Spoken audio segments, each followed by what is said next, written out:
d'indépendance se sont appuyés sur l'Union soviétique. بلد وشعب يسعى أن يلتحق بالركب والحضارة الغربية في ظل الانتقال إلى اقتصاد السوق الحر ونسيان الماضي.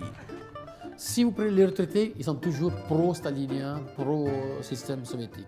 Les gens qui sont dans la cinquantaine, ils sont mixtes. Hein? Il y a les deux. Par contre, vous prenez les jeunes, par exemple, 18 ans, 20 ans, ils ne savent pas c'est quoi l'Union soviétique. Hein?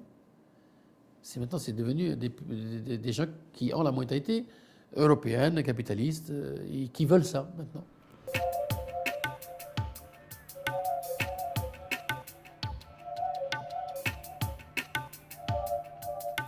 ففي هذا البلد الذي ينام فيه الحلم خلف ركامات الجليد ورغم التحديات التي يفرزها الواقع المعيش بروسيا الحالية استطاع الدكتور الجزائري ناصر الذي أثر في أكبر المختصين في ميدانه الذي يبقى حكرا على الروس وعن أسباب وجوده في هذا البلد الغريب والجميل في آن يقول Je suis venu ici dans les début des années 80, 81 à peu près, et j'ai fait un doctorat d'État, un PhD en médecine vétérinaire ici à Moscou.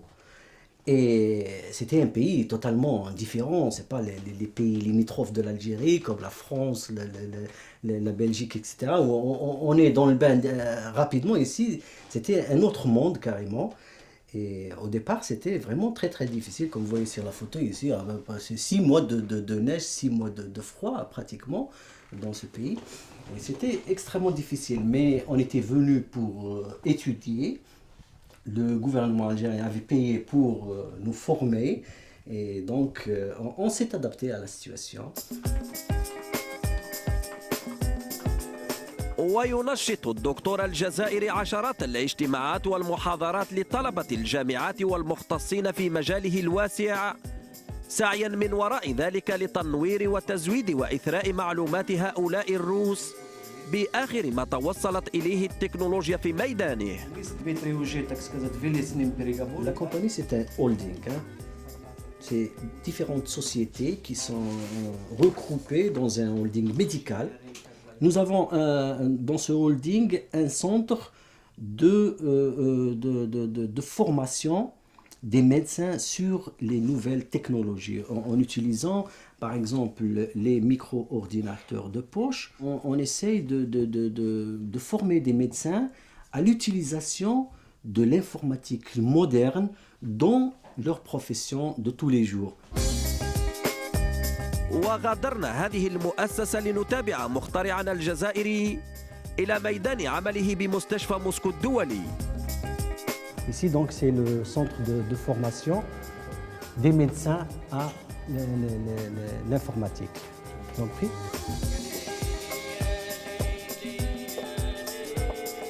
Bon, on va vous montrer un petit peu comment ça se passe au niveau du centre de formation. Comment on projette les informations aux médecins pour qu'ils apprennent à manipuler ces instruments informatiques et comment rassembler l'information, etc. Déjà, il y a une réunion qui se déroule déjà.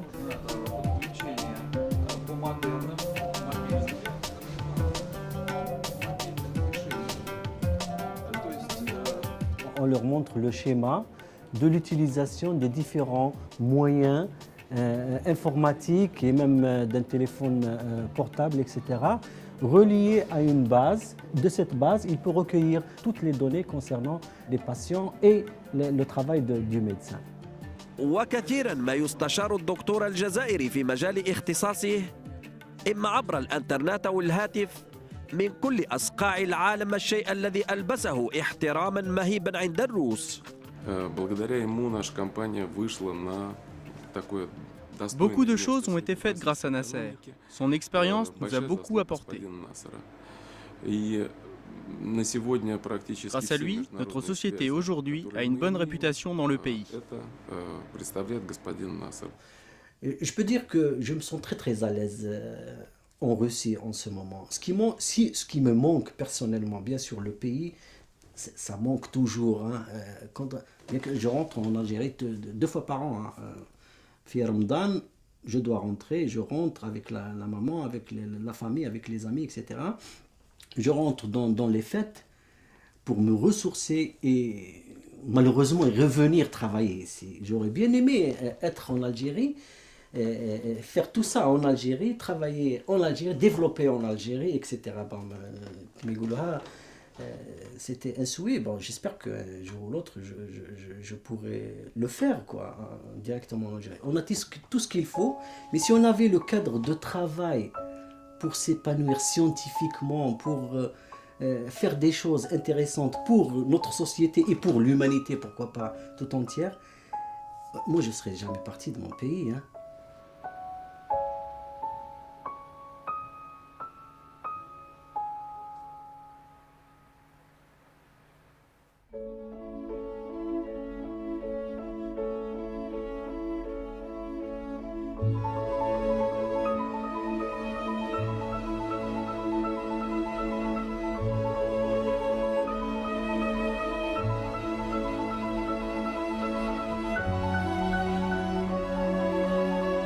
وقد ظلت روسيا خصوصا وهي في شكلها السابق الاتحاد السوفيتي تلعب دورا حيويا في استراتيجية كثير من دول العالم الثالث. فعلى الرغم من أن عددا قليلا من الدول العربية والغربية يرى في الاتحاد السوفيتي نموذجا مرغوبا فيه للنظام السياسي والاقتصادي، كما للاتحاد السوفيتي آنذاك علاقات جيدة ووطيدة مع معظم الدول العربية. Dans les années 50 encore, l'Union soviétique n'intervient pas directement, mais ensuite il y a eu une coupure et l'Union soviétique a soutenu très fortement les pays arabes. Elle était un soutien de l'Irak, elle était un soutien de la Syrie, elle était un soutien de l'Algérie, évidemment passé un temps. Hein. D'ailleurs, ça a toujours été le positionnement particulier de la Russie avant, de l'Union soviétique et maintenant encore de la Russie, que d'essayer d'être un trait d'union entre plusieurs continents, puisqu'elle est sur plusieurs continents.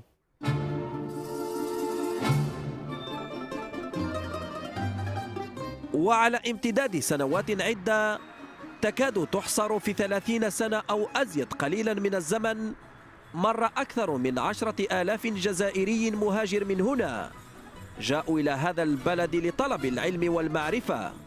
الاتحاد السوفيتي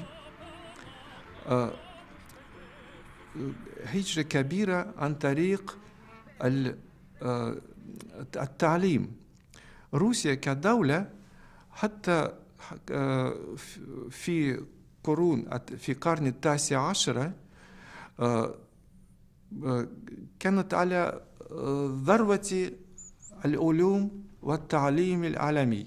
Moscou, à un certain moment, c'était une ville où on retrouvait des Coréens, des Algériens, des Africains d'Afrique noire, on pouvait retrouver des Cubains, etc. Donc il y avait tout un mélange qui était uni par une idéologie alors commune. Tout le monde n'était peut-être pas communiste à 100%, mais beaucoup avaient des sympathies.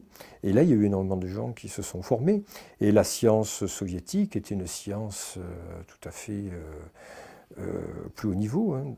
ولذلك روسيا كمركز علمي وتعليمي أصبح مكان هجرة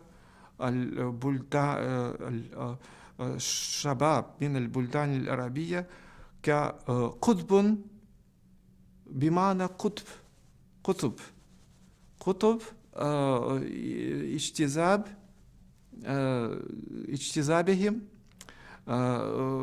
في هذا المجال. وطالما الأمر بهذه المواصفات فإن جاليتنا الجزائرية ورغم ضعفها هنا مقارنة بالدول الأوروبية فقد استطاعت أن تجد لها مكانا وتبني جسرا من الأخوة والصداقة بين الشعبين والدولتين، والتي تعود إلى عقود تاريخية طويلة. فيما يتعلق بعلاقتنا علاقات بين الجزائر وروسيا، أولا أن أقول أن علاقة قديمة، صداقة قديمة وتعود إلى حرب التحرير، وبعد الاستقلال كان هناك تعاون كثيف في كل الميادين. وكما تعلمون كثير من إطارات الجزائر كونوا في الاتحاد السوفيتي، ومن جهة أخرى كثير من المتعاونين والفنيين الاتحاد السوفيتي شاركوا في البناء في الاقتصاد الجزائري. Quand l'indépendance de l'Algérie a eu lieu, l'Algérie avait besoin de se donner un modèle. Le modèle colonial, naturellement, il n'était pas question. Et à ce moment-là, ça correspondait quand même à une politique de la Russie d'expansion, comment dirais-je, du modèle soviétique en Afrique en général. C'était d'avoir une aide, une coopération. Alors, il y a eu effectivement la première migration qui s'est faite, c'est la migration des Russes vers l'Algérie. C'est-à-dire, ce sont des coopérants russes qui sont venus s'installer en Algérie, sans avoir de véritable contact. Je suis très frappé par le peu d'influence qu'une coopération très forte qui s'est faite à ce moment-là, qui a été une aide incontestable pour l'Algérie, a laissé aussi peu de traces. Par contre, il y a, à partir de ce moment-là, les relations étant de bonnes relations entre la Russie et l'Algérie, il y a incontestablement